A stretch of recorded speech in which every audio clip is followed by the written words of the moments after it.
Hello friends, welcome to my channel. आज के इस वीडियो में हम लोग DSSB TGT सोशल साइंस के एक और प्रीवियस ईयर क्वेश्चन पेपर को आपके साथ डिस्कस करेंगे। इससे पहले के वीडियोस में भी हमने DSSB TGT सोशल साइंस के प्रीवियस ईयर क्वेश्चन पेपर्स को आपके साथ डिस्कस किया है।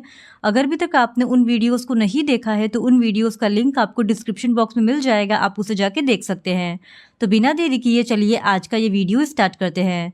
तो आज के इस वीडियो में हम लोग 6 सितंबर 2021 के शिफ्ट थर्ड मेल में पूछे गए क्वेश्चंस का डिस्कशन आपके साथ करेंगे। तो सबसे पहले पार्ट 1 में जो क्वेश्चन पूछा गया था वो है, खेड़ा सत्याग्रह कब हुआ था? तो इस क्वेश्चन का सही जवाब है ऑप्शन सी, 1918 में। 15 मार्च 1918 ईस्वी को अहमदाबाद मिल मजदूरों की मांग के समर्थन में गांधी जी ने भूख हड़ताल को एक साधन के रूप में सत्याग्रह के अंतर्गत अपनाया था। और इसके पश्चात 22 मार्च 1918 को गुजरात में खेड़ा क्षेत्र के किसानों ने आंदोलन छेड़ दिया। गांधी जी ने लगान न देने का सुझाव देकर आंदोलन को सफल बनाया और इस आंदोलन में गांधी जी के साथ सरदार वल्लभ भाई पटेल, विट्ठल भाई और इंदुलाल ने महत्वपूर्ण भूमिका निभाई थी। फिर क्वेश्चन नंबर 2, 1919 के अंत में भारत में डैश सुधार की घोषणा की गई थी।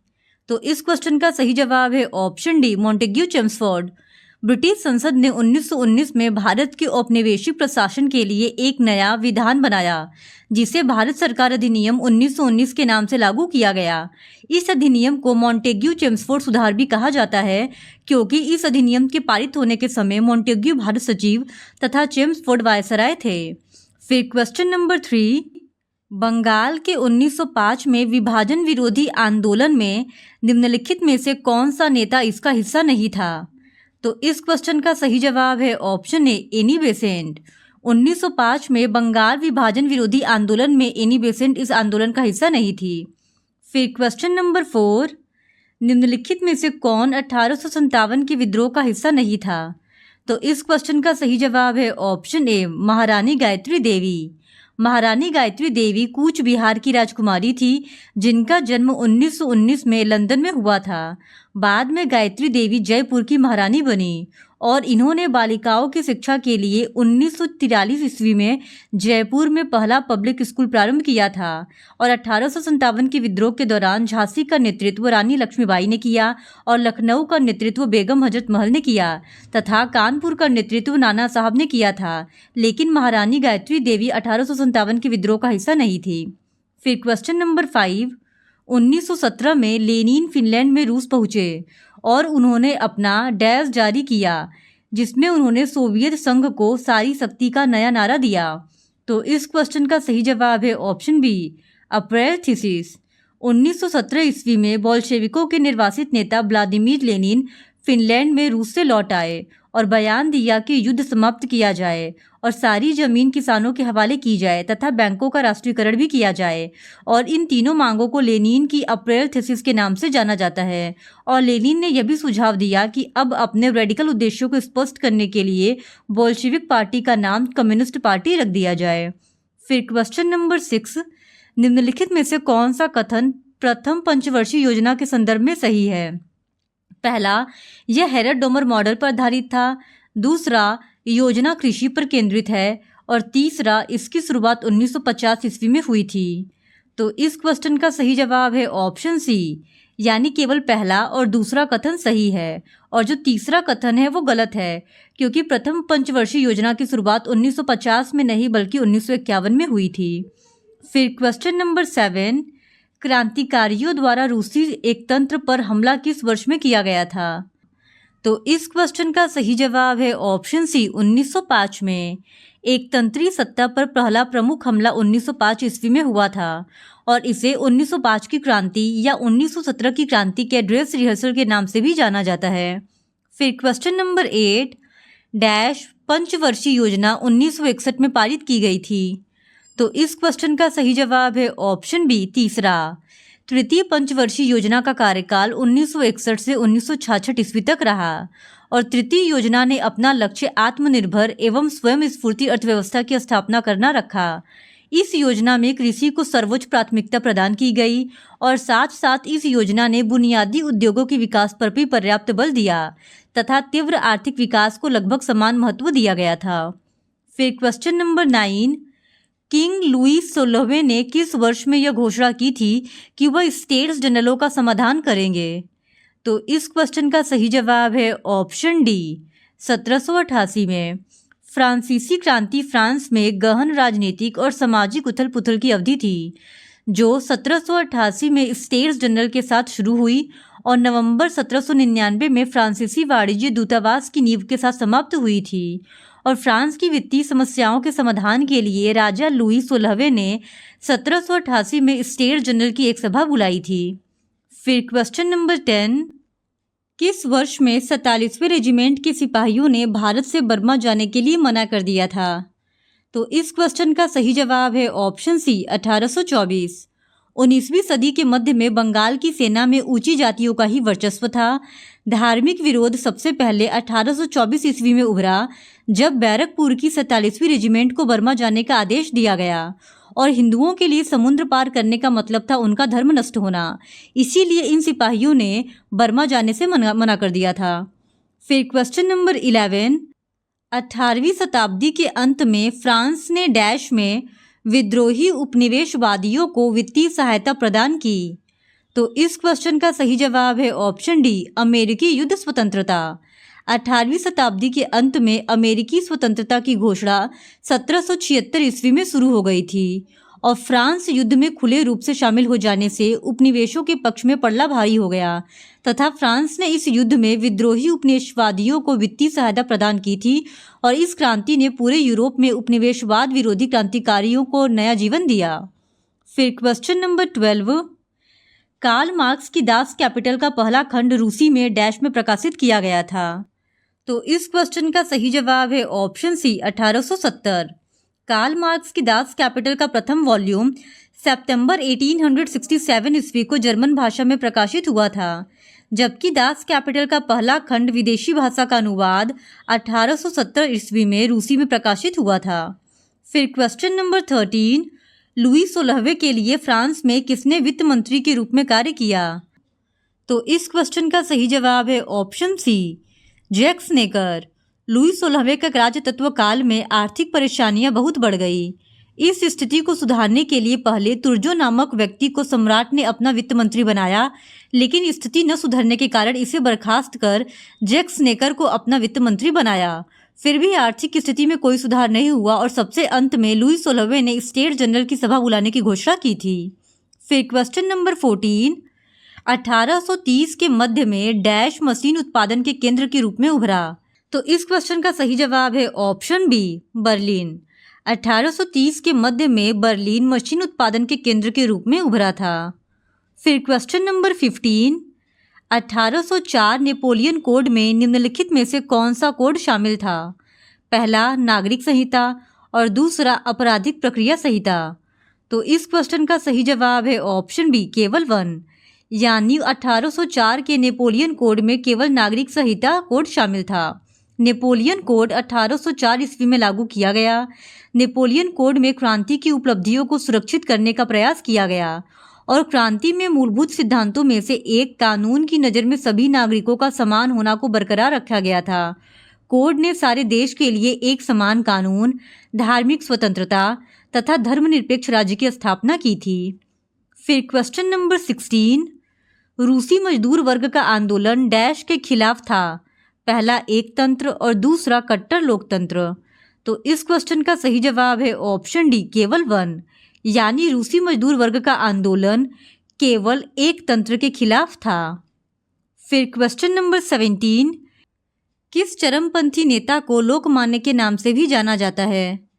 तो इस क्वेश्चन का सही जवाब है ऑप्शन डी बाल गंगाधर तिलक। कांग्रेस के गर्म व उग्रवादी नेताओं में बाल गंगाधर तिलक महत्वपूर्ण थे। तिलक ने अपनी शिक्षा बम्बई से प्राप्त की थी और तिलक को लोकमान्य की उपाधि मिली थी। इन्होंने 1893 में गणेश उत्सव तथा 1895 ईस्वी में शिवाजी उत्सव प्रारंभ किया था और 1916 ईस्वी में इन्होंने अप्रैल में होम रूल आंदोलन चलाया था। फिर क्वेश्चन नंबर 18, रूसी क्रांति के संदर्भ में पूंजीवादी किसानों को डैश के रूप में भी जाना जाता है। तो इस क्वेश्चन का सही जवाब है ऑप्शन डी कुलाक्स। 1917 ईस्वी की रूसी क्रांति एक खूनी क्रांति थी। यह रूस के इतिहास में साम्यवादी क्रांति के नाम से प्रसिद्ध है और रूस के कृषकों को करों के भारी बोझ का सामना करना पड़ता था। सामंत जबरन बेगार कराते थे। पूंजीवादी किसानों को कुलाक्स के रूप में भी जाना जाता है। फिर क्वेश्चन नंबर 19 डैश आयोग ने जलियांवाला बाग हत्याकांड की जांच की थी। तो इस क्वेश्चन का सही जवाब है ऑप्शन ए हंटर आयोग। हंटर आयोग ने जलियांवाला बाग हत्याकांड की जांच की थी। फिर क्वेश्चन नंबर 20 फ्रांसीसी क्रांति से पहले फ्रांस के संदर्भ में निम्नलिखित में से कौन सा कथन सही है? पहला, वह आर्थिक रूप से अस्थिर था। दूसरा, इसका तीसरे स्टेट से प्रतिरोध था। और तीसरा, यह कृषि अधिशेष था। तो इस क्वेश्चन का सही जवाब है ऑप्शन बी, यानी केवल जो पहला और दूसरा कथन है वो फ्रांसीसी क्रांति के संदर्भ में सही है। अब हम लोग पार्ट 2 में पूछे गए क्वेश्चंस का डिस्कशन करेंगे। तो पार्ट 2 का पहला क्वेश्चन है, निम्नलिखित में से कौन गर्म महासागरीय धारा है? पहला पेरू धारा और दूसरा एल नीनो धारा। तो इस क्वेश्चन का सही जवाब है ऑप्शन सी केवल 2, यानी जो एल नीनो धारा है वह एक गर्म महासागरीय धारा है और इसे विपरीत धारा भी कहते हैं, जो पेरू के तट के पश्चिम में उत्तर से दक्षिण दिशा में प्रवाहित होती है। और अगर बात करें पेरू धारा या हम्बोल्ट की धारा, तो यह एक ठंडी महासागरीय धारा है जो दक्षिणी अमेरिका के पश्चिम तट के सहारे दक्षिण से उत्तर दिशा में प्रवाहित होती है। फिर क्वेश्चन नंबर 2 आरोही या अवरोही हवा के तापमान के परिवर्तन को डैश कहा जाता है। तो इस क्वेश्चन का सही जवाब है ऑप्शन डी रुद्धोष्म ह्रास दर। जब किसी आरोही या अवरोही वायु में बिना बाह्य ऊष्मा के निष्कासन एवं प्राप्ति के तापमान में परिवर्तन हो, तब इसे प्रक्रिया को रुद्धोष्म ह्रास दर कहते हैं। और वायु के तापमान में होने वाले ऐसे परिवर्तनों का मूल कारण आरोही अथवा अवरोही वायु का प्रसरण एवं संकुचन होना होता है। फिर क्वेश्चन नंबर 3 पृथ्वी के भीतर निचले मेंटल तथा बाह्य क्रोड के बीच प्रस्तुत असंतत्य को डैश कहा जाता है। तो इस क्वेश्चन का सही जवाब है ऑप्शन बी गुटेनबर्ग असंतत्य। फिर क्वेश्चन नंबर 4 निम्नलिखित में से कौन सी आग्नेय चट्टान मशरूम के आकार की होती है? तो इस क्वेश्चन का सही जवाब है ऑप्शन ए लेकोलिथ। आग्नेय चट्टानों का निर्माण तरल मैग्मा एवं लावा के जमने से होता है। उत्पत्ति प्रक्रिया के आधार पर आग्नेय चट्टान बाह्य जैसे बेसाल्ट ग्रेवो निर्मित तथा अंत्य निर्मित जैसे बेथोलिथ लेकोलिथ 2 वर्गों में विभक्त किया जाता है। और आग्नेय चट्टान के विभिन्न रूप होते हैं जैसे बेथोलिथ, लेकोलिथ और डाइक। फिर क्वेश्चन नंबर 5 वायुमंडल में सर्वाधिक मात्रा में पाई जाने वाली गैस कौन सी है? तो इस क्वेश्चन का सही जवाब है ऑप्शन बी नाइट्रोजन। वायुमंडल में पाई जाने वाली गैसों में सर्वाधिक मात्रा नाइट्रोजन की है। वायुमंडल में गैसों की प्रतिशत में नाइट्रोजन का प्रतिशत 78.8%, ऑक्सीजन 20.95%, ऑर्गन 0.93%, कार्बन डाइऑक्साइड 0.036% और मीथेन 0.00017% पाई जाती है। फिर क्वेश्चन नंबर 6 वैगनर के महाद्वीपीय बहाव सिद्धांत के संदर्भ में निम्नलिखित में से कौन सा कथन सही है? पहला, यह सिद्धांत पूर्व कार्बोनिफेरस काल से शुरू होता है। दूसरा, सिद्धांत का मुख्य उद्देश्य पृथ्वी के भूवैज्ञानिक इतिहास में प्रमुख जलवायु परिवर्तनों की व्याख्या करना था। तो इस क्वेश्चन का सही जवाब है ऑप्शन ए, यानी जो केवल दूसरा कथन है वह वैगनर के महाद्वीपीय बहाव सिद्धांत के संदर्भ में सही है। फिर क्वेश्चन नंबर 7 डैश पहली क्रांति है जो समाजवादी आदर्शों पर आधारित थी। तो इस क्वेश्चन का सही जवाब है ऑप्शन ए रूसी क्रांति। 1917 की रूसी क्रांति 20वीं सदी के विश्व इतिहास की एक महत्वपूर्ण घटना थी। 1789 ईस्वी में फ्रांस की राज्य क्रांति ने स्वतंत्रता, समानता और भ्रातृत्व की भावना का प्रचार कर यूरोप के जनजीवन को गहरे स्तर पर प्रभावित किया था। रूसी क्रांति की व्यापकता अब तक की सभी राजनीतिक घटनाओं की तुलना में बहुत विस्तृत थी और रूसी क्रांति ही पहली ऐसी क्रांति है जो समाजवादी आदर्शों पर आधारित थी। फिर क्वेश्चन नंबर 8 बोल्शेविक सरकार ने मार्च 1918 में डैश के साथ ब्रेट लिटोवस्क संधि पर हस्ताक्षर किए और युद्ध से बाहर हो गए। तो इस क्वेश्चन का सही जवाब है ऑप्शन ए जर्मनी। 1917 ईस्वी की बोल्शेविक क्रांति के बाद रूस प्रथम विश्व युद्ध से अलग हो गया और जर्मनी के साथ उसे एक पृथक संधि करनी पड़ी। ब्रेस्ट-लिटोव्स्क की संधि एक आरोपित संधि थी जिसके माध्यम से जर्मनी ने बोल्शेविक रूस पर वैसा ही अत्याचार किया जैसा कि बाद में वर्साई संधि ने इसके साथ किया था। फिर क्वेश्चन नंबर 9, निष्क्रिय मालिकों और कामकाजी उद्योगपतियों में समाज का विश्लेषण किसने किया? तो इस क्वेश्चन का सही जवाब है option C, Henri de Saint Simon ने। निष्क्रिय मालिकों और कामकाजी उद्योगपतियों में समाज का विश्लेषण हेनरी डी सेंट साइमन ने किया था। फिर क्वेश्चन नंबर 10, द्वितीय विश्व युद्ध का निम्नलिखित में से कौन सा गठबंधन सही है? पहला ब्रिटेन, फ्रांस, सोवियत संघ, यूएसए। दूसरा जर्मनी, इटली और जापान। तो इस क्वेश्चन का सही जवाब है ऑप्शन ए, पहला तथा दूसरा दोनों, यानी द्वितीय विश्व युद्ध के संदर्भ में पहला और दूसरा ये दोनों ही गठबंधन सही है। और सेकेंड वर्ल्ड वॉर 1939 से 1945 के बीच होने वाला एक सशस्त्र विश्वव्यापी संघर्ष था। इस युद्ध में दो प्रमुख प्रतिद्वंदी गुट धुरी शक्तियां और मित्र राष्ट्र शामिल थे। इसमें लगभग 100 मिलियन लोग शामिल हुए थे और 50 मिलियन लोग, दुनिया की आबादी का लगभग 3% मारे गए थे। द्वितीय विश्व युद्ध के कुछ प्रमुख कारण थे जैसे वर्साई की संधि का कठोर होना, आर्थिक मंदी और तुष्टीकरण की नीति। फिर क्वेश्चन नंबर 11, किस विचारधारा में लोकतंत्र को एक डिकेइंग कॉर्प्स के रूप में वर्णित किया गया है? तो इस क्वेश्चन का सही जवाब है ऑप्शन बी, फैसिस्टवाद या फासीवाद। फासीवाद में लोकतंत्र को एक डिकेइंग कॉर्प्स के रूप में वर्णित किया गया है। फिर क्वेश्चन नंबर 12, संयुक्त राष्ट्र के किस अनुच्छेद का उद्देश्य उच्च जीवन स्तर है? तो इस क्वेश्चन का सही जवाब है ऑप्शन बी, अनुच्छेद 55। संयुक्त राष्ट्र संघ का अनुच्छेद 55 के अनुसार समान अधिकारों और लोगों के आत्मनिर्णय के सिद्धांत के सम्मान के आधार पर राष्ट्रों के बीच शांतिपूर्ण और मैत्रीपूर्ण संबंधों के लिए आवश्यक स्थिरता और कल्याण की स्थितियों के निर्माण की दृष्टि से संयुक्त राष्ट्र निम्नलिखित को बढ़ावा देगा, जैसे उच्च जीवन स्तर, पूर्ण रोजगार और आर्थिक सामाजिक प्रगति और विकास की शर्तें। फिर क्वेश्चन नंबर 13, समुद्री जल के ऊपर लगभग ऊर्ध्वाधर उठे हुए ऊंचे शैली तटों को डैश कहा जाता है? पहला समुद्री भृगु और दूसरा बैरियर द्वीप। तो इस क्वेश्चन का सही जवाब है ऑप्शन डी, केवल 1। समुद्री जल के ऊपर लगभग ऊर्ध्वाधर उठे हुए ऊंचे शैली तटों को समुद्री भृगु कहा जाता है। फिर क्वेश्चन नंबर 14, फासीवाद के संदर्भ में निम्नलिखित में से कौन सा कथन सही है? पहला, यह उदारवाद, लोकतंत्र और मार्क्सवादी समाजवाद विचारधारा की अस्वीकृति पर आधारित एक क्रांतिकारी आंदोलन है। दूसरा, फासीवादियों ने इटली में सरकार के पिछले स्वरूप का पूरा समर्थन किया था।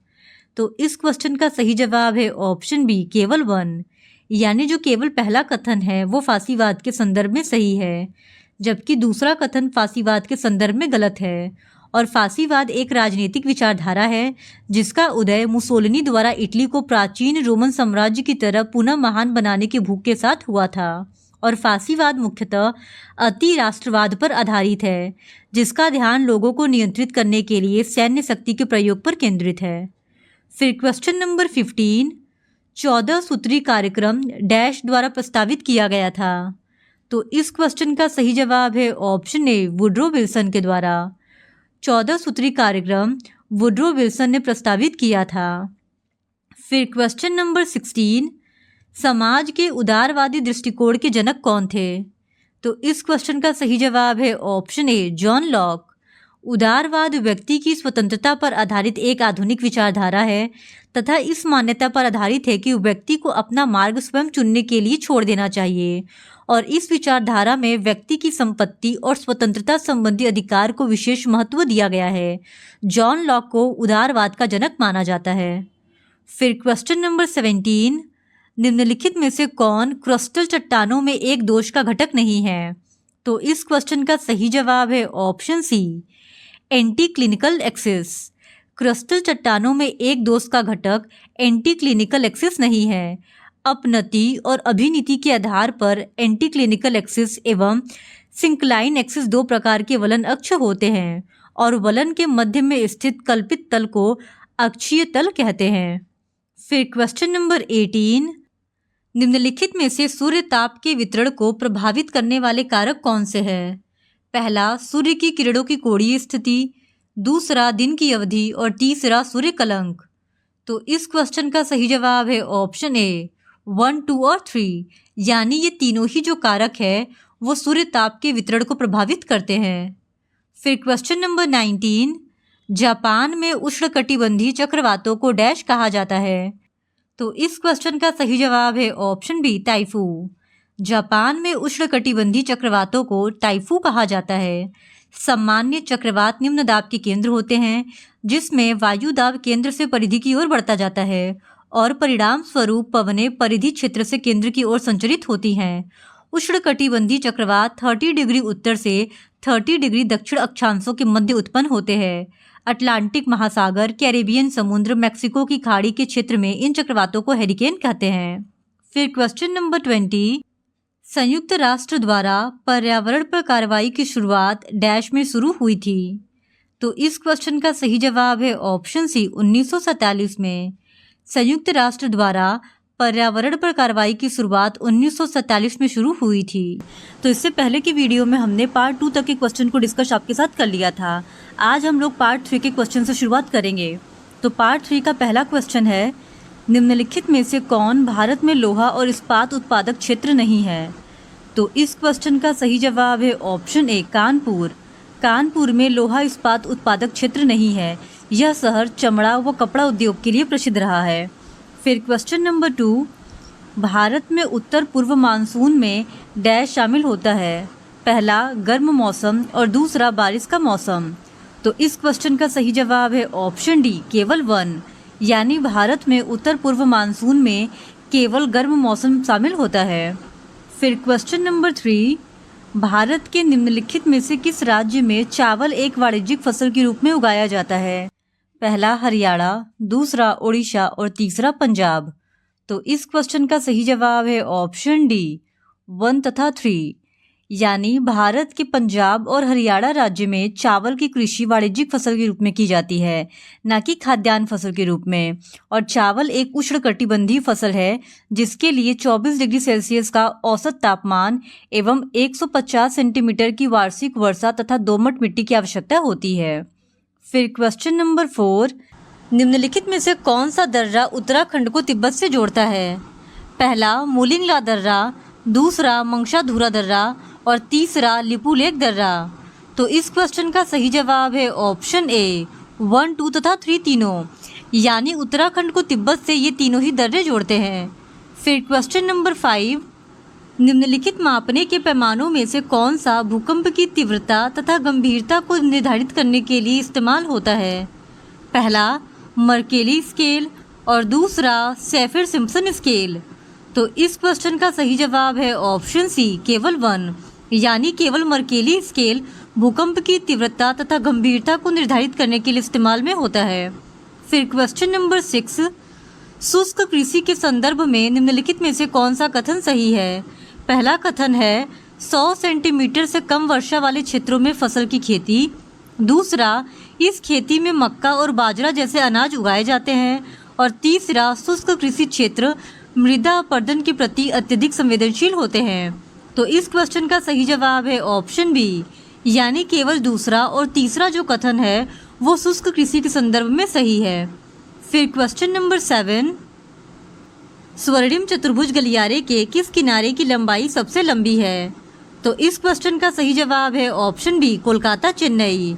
स्वर्णिम चतुर्भुज गलियारे के कोलकाता चेन्नई किनारे की लंबाई सबसे लंबी है। और स्वर्णिम चतुर्भुज भारत के 4 प्रमुख महानगरों दिल्ली, मुंबई, चेन्नई, कोलकाता को 4x6 लेन सड़क से जोड़ने वाली परियोजना है, जिसकी लंबाई 5846 किलोमीटर है। और इस योजना का शिलान्यास अटल बिहारी वाजपेयी ने 1999 ईस्वी में किया था और इस पर कार्य 2001 में शुरू हुआ था। और यह परियोजना 4 भुजाओं में विभक्त है, जिसमें कोलकाता चेन्नई भुजा सर्वाधिक लंबी है। फिर क्वेश्चन नंबर 8, विश्व में फीचर फिल्मों का सबसे बड़ा उत्पादक डैश है। तो इस क्वेश्चन का सही जवाब है ऑप्शन डी इंडिया। विश्व में फीचर फिल्मों का सबसे बड़ा उत्पादक देश भारत है। 60 मिनट या उससे अधिक के समय की फिल्म को फीचर फिल्म के रूप में परिभाषित किया जाता है। फिर क्वेश्चन नंबर 9, विश्व में जौ का सबसे बड़ा उत्पादक देश कौन सा है। तो इस क्वेश्चन का सही जवाब है ऑप्शन सी रूस। विश्व में जौ का सबसे बड़ा उत्पादक देश रूस है और जौ की कृषि उष्ण एवं उपोष्ण कटिबंधीय दोनों ही जलवायु कटिबंधों में की जाती है। फिर क्वेश्चन नंबर 10, ग्रिफिथ टेलर के असहजता के पैमाने को 6 श्रेणियों में विभाजित किया गया था। 55 degree Fahrenheit -60 degree Fahrenheit dash का प्रतिनिधित्व करता है।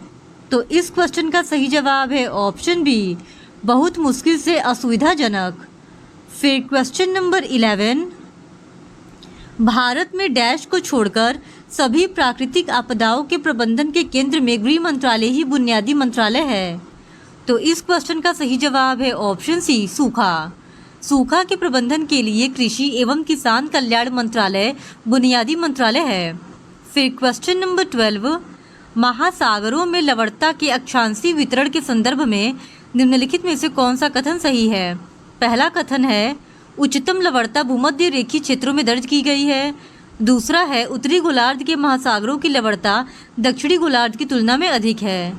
तो इस क्वेश्चन का सही जवाब है ऑप्शन सी, ना ही 1 और ना ही 2, यानी इन दोनों में से कोई भी कथन महासागरों की लवणता के अक्षांशीय वितरण के संदर्भ में सही नहीं है। फिर क्वेश्चन नंबर 13, मानव विकास सूचकांक HDI मानव विकास के 3 बुनियादी घटकों का एक सम्मिश्रण है। निम्नलिखित में से कौन सा वह घटक नहीं है? पहला जीवन स्तर और दूसरा ज्ञान। तो इस क्वेश्चन का सही जवाब है ऑप्शन बी, ना ही 1 और ना ही 2। मानव विकास सूचकांक के जो 3 बुनियादी घटक है उसमें ना ही जीवन स्तर को शामिल किया गया है और ना ही ज्ञान को।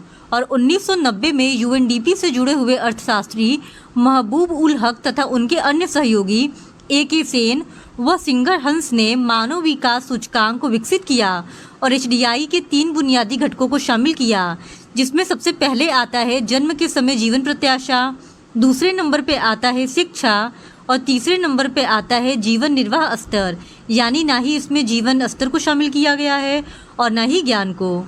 फिर क्वेश्चन नंबर 14, सुनामी द्वारा जो अधिकतम क्षैतिज दूरी पहुंचती है उसे डैश कहा जाता है। तो इस क्वेश्चन का सही जवाब है ऑप्शन डी, इनअंडेशन। सुनामी द्वारा जो अधिकतम क्षैतिज दूरी पहुंचती है उसे इनअंडेशन कहा जाता है और सुनामी के कारण तटीय समुद्र के स्तर में वृद्धि हो जाती है, जिससे तटीय आधारभूत संरचना एवं लोगों की सुरक्षा खतरे में पड़ जाती है, जिसे इनअंडेशन कहलाते हैं। फिर क्वेश्चन नंबर 15, वेबर के औद्योगिक अवस्थिति मॉडल के अनुसार निम्नलिखित में से किस स्थिति में उद्योग का उपयुक्त स्थान स्थानीय कच्चे माल के स्रोतों के निकट होगा? पहला, यदि किसी उद्योग का भौतिक सूचकांक 1 से अधिक है। दूसरा, यदि किसी उद्योग का भौतिक सूचकांक 0 के बराबर है। तो इस क्वेश्चन का सही जवाब है ऑप्शन बी, यानी जो केवल पहला कथन है वो सही है। फिर क्वेश्चन नंबर 16, 2011 की जनगणना के अनुसार भारत का सबसे अधिक जनसंख्या वाला राज्य कौन सा है? तो इस क्वेश्चन का सही जवाब है ऑप्शन बी, उत्तर प्रदेश। 2011 की जनगणना के अनुसार भारत का सबसे अधिक जनसंख्या वाला राज्य उत्तर प्रदेश है और जनसंख्या के अनुसार राज्यों का अवरोही क्रम में सबसे पहले आता है उत्तर प्रदेश, उसके बाद आता है महाराष्ट्र, फिर बिहार, फिर पश्चिम बंगाल और सबसे अंत में आता है मध्य प्रदेश। फिर क्वेश्चन नंबर 17, विशिष्ट उद्देश्यों के लिए विभिन्न प्रकार के जनसंख्या घनत्वों की गणना की जाती है। पोषण घनत्व को डैश के रूप में भी व्यक्त किया जाता है। तो इस क्वेश्चन का सही जवाब है ऑप्शन सी, कुल जनसंख्या अपॉन में कुल खेती योग्य भूमि। फिर क्वेश्चन नंबर 18, नदी बहिर्भाव का निम्नलिखित में से कौन सा युग्म सही है? पहला, नील नदी भूमध्य सागर, दूसरा अमेजन नदी अटलांटिक महासागर और तीसरा सिंधु बंगाल की खाड़ी। तो इस क्वेश्चन का सही जवाब है ऑप्शन बी, 1 तथा 2, यानी नदी बहिर्भाव का सिर्फ पहला और दूसरा जो युग्म है वो सही है, जबकि जो तीसरा युग्म है वो गलत है। फिर क्वेश्चन नंबर 19, कोशी नदी निम्नलिखित में से किसकी सहायक नदी है? तो इस क्वेश्चन का सही जवाब है ऑप्शन सी, गंगा की। कोशी नदी गंगा की बाएं तट पर मिलने वाली महत्वपूर्ण सहायक नदी है। यह एक पूर्ववर्ती नदी है जिसका स्रोत तिब्बत में माउंट एवरेस्ट के उत्तर में है, जहां से इसकी मुख्य धारा अरुण निकलती है। फिर क्वेश्चन नंबर 20, आर्कियन चट्टानें प्रायद्वीपीय भारत के 2/3 हिस्से को कवर करती है। निम्नलिखित में से कौन आर्कियन चट्टान का एक प्रकार है? पहला बंगाल नाइस और दूसरा नीलगिरी नाइस। तो इस क्वेश्चन का सही जवाब है ऑप्शन सी 1 तथा 2 दोनों। आर्कियन चट्टानों के अंतर्गत बंगाल नाइस एवं नीलगिरी नाइस दोनों को ही शामिल किया जाता है और ये दक्षिण में कन्याकुमारी से लेकर उत्तर में राजस्थान तक प्रायद्वीपीय भारत के लगभग 2/3 क्षेत्रों में फैली हुई है। ये चट्टानें कर्नाटक, तमिलनाडु, आंध्र प्रदेश, उड़ीसा, झारखंड एवं राजस्थान के लगभग 1.87 लाख वर्ग किलोमीटर क्षेत्र में पाया जाता है। अब हम लोग पार्ट 4 में पूछे गए क्वेश्चंस का डिस्कशन करेंगे। तो पार्ट 4 का पहला क्वेश्चन है, बैंक को किसी खाते को एनपीए के रूप में तभी वर्गीकृत करना चाहिए जब किसी तिमाही के दौरान देय और प्रभारित ब्याज तिमाही के अंत से डैश के भीतर पूरी तरह से सेवित नहीं होता है। तो इस क्वेश्चन का सही जवाब है ऑप्शन ए 90 दिन। फिर क्वेश्चन नंबर 2, राजनीतिक पार्टी के प्रकार राजनीतिक पार्टी का नाम का कौन सा युग्म सही है? पहला राष्ट्रीय पार्टी भारतीय कम्युनिस्ट पार्टी, दूसरा राज्य पार्टी आम आदमी पार्टी, तीसरा राज्य पार्टी अखिल भारतीय तृणमूल कांग्रेस और चौथा राष्ट्रीय पार्टी भारतीय राष्ट्रीय कांग्रेस। तो इस क्वेश्चन का सही जवाब वर्तमान के हिसाब से अलग होगा, क्योंकि जब ये क्वेश्चन पूछा गया था उस समय आम आदमी पार्टी एक राज्य पार्टी थी, न कि राष्ट्रीय पार्टी। तो अगर वर्तमान समय में ये क्वेश्चन पूछा जाता है तो ऑप्शन ए सही होगा, क्योंकि राष्ट्रीय पार्टी भारतीय कम्युनिस्ट पार्टी है। फिर उसके बाद आम आदमी पार्टी जो है राज्य पार्टी नहीं है, ये एक राष्ट्रीय पार्टी बन गई है, तो ऑप्शन बी जो है वो गलत होगा। फिर जो तीसरा युग्म है राज्य पार्टी अखिल भारतीय तृणमूल कांग्रेस, ये भी गलत है, क्योंकि अखिल भारतीय तृणमूल कांग्रेस भी एक राष्ट्रीय पार्टी है और भारतीय राष्ट्रीय कांग्रेस ये जो चौथा है ये भी सही है, क्योंकि आईएनसी जो है वो राष्ट्रीय पार्टी है। तो सिर्फ पहला और चौथा जो युग्म है वो सही है, जो कि किसी भी ऑप्शन में नहीं दिया गया है। फिर क्वेश्चन नंबर 3, स्थानीय स्व सरकार को सरकार के डैश स्तर के लिए संवैधानिक दर्जा दिया गया है। तो इस क्वेश्चन का सही जवाब है ऑप्शन ए तीसरा। वर्ष 1993 में 73वें और 74वें संविधान संशोधन के माध्यम से भारत में त्रिस्तरीय पंचायती राज्य व्यवस्था को संवैधानिक दर्जा प्राप्त हुआ है। फिर क्वेश्चन नंबर 4, केंद्र सरकार द्वारा गठित निम्नलिखित में से कौन सा आयोग भारत में केंद्र राज्य संबंधों से संबंधित है?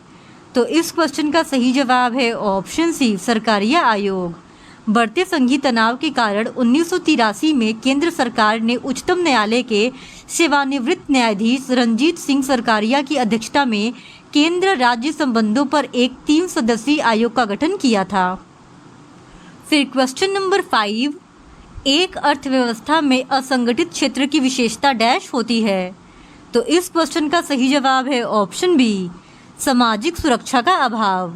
असंगठित क्षेत्र उन व्यवसायों से बना है जो सरकार के साथ पंजीकृत नहीं है और सरकार के दिशा निर्देशों और विनियमों का पालन नहीं करते हैं।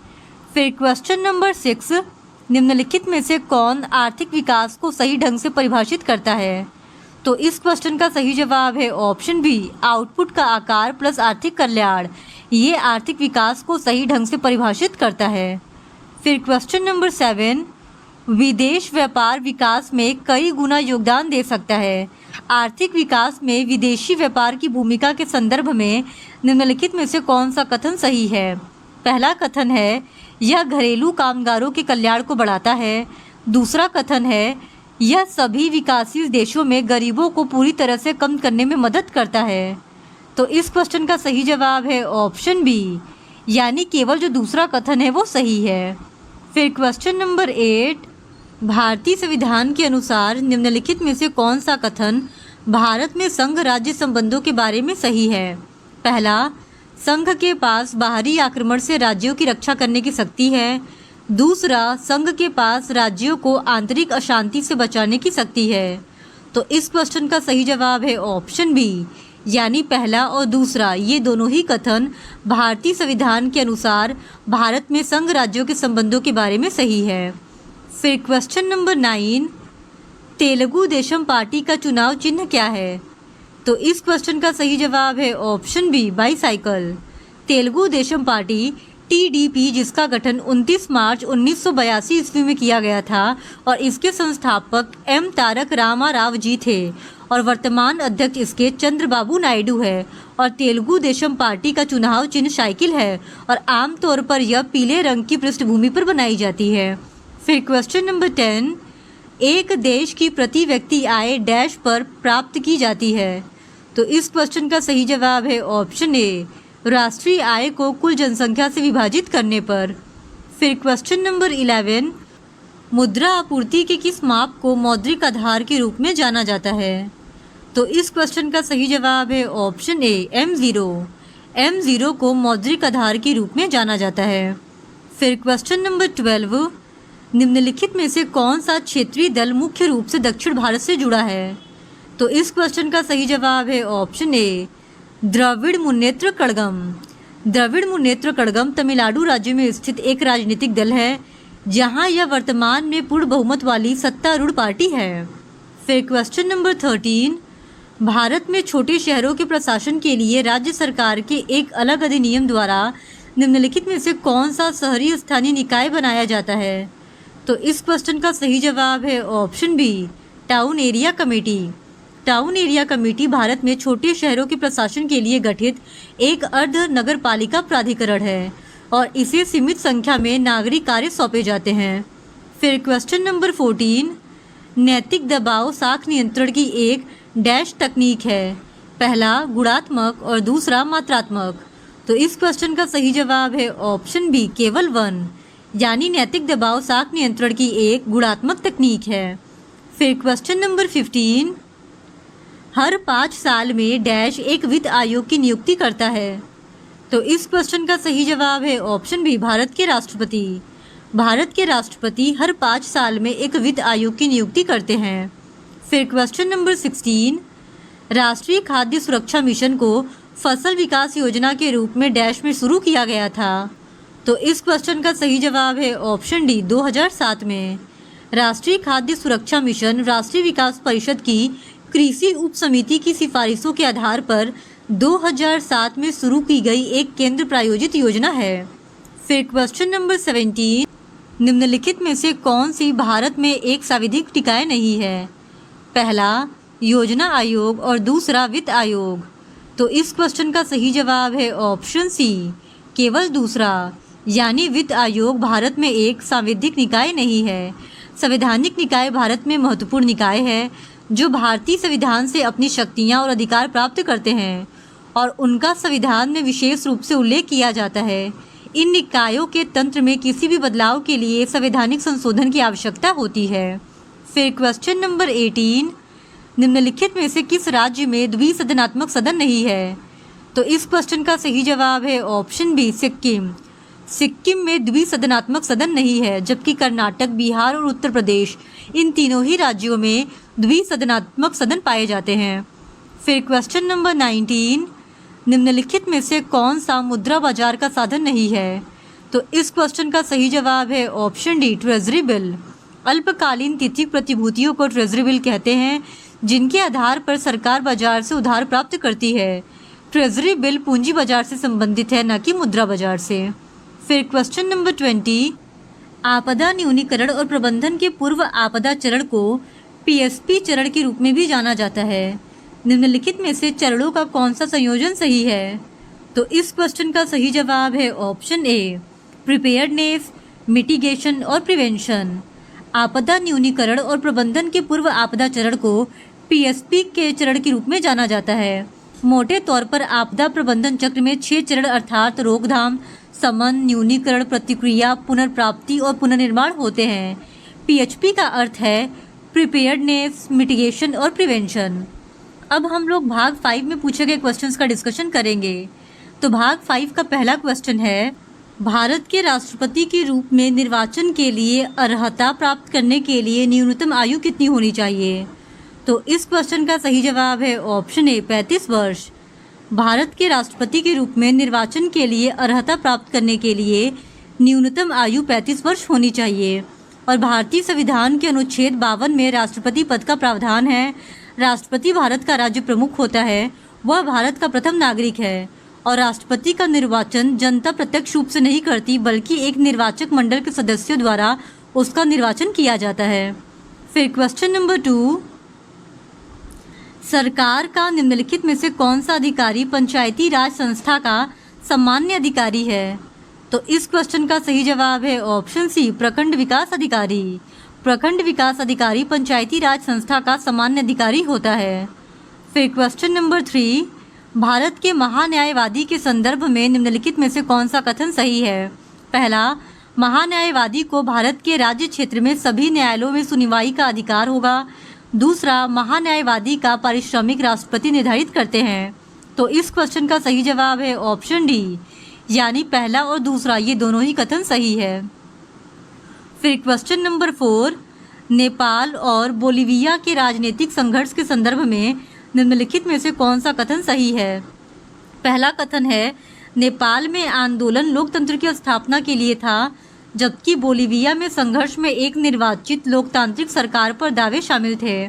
दूसरा कथन है, नेपाल का संघर्ष सफल रहा जबकि बोलिविया का संघर्ष असफल रहा।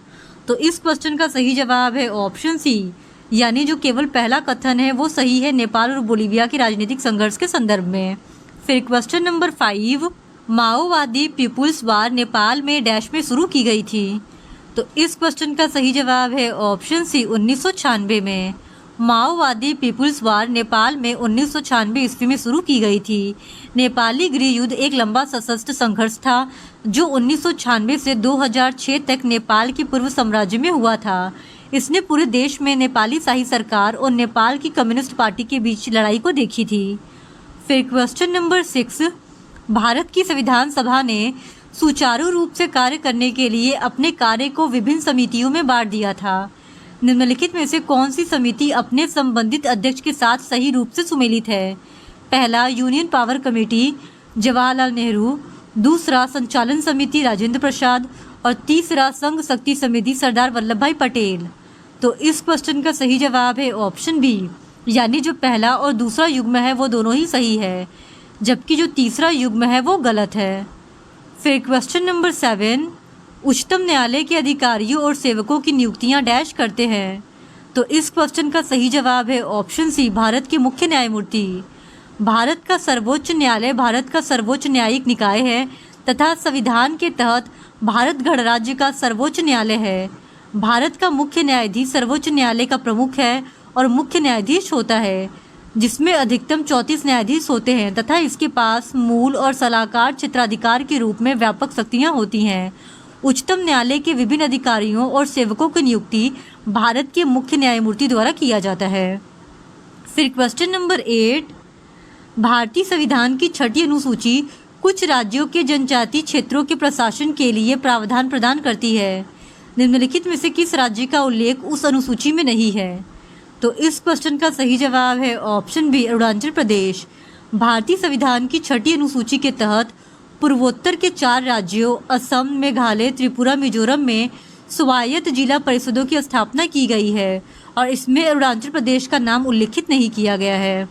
फिर क्वेश्चन नंबर 9, भारतीय संविधान के निम्नलिखित में से कौन सा अनुच्छेद सही सुमेलित है?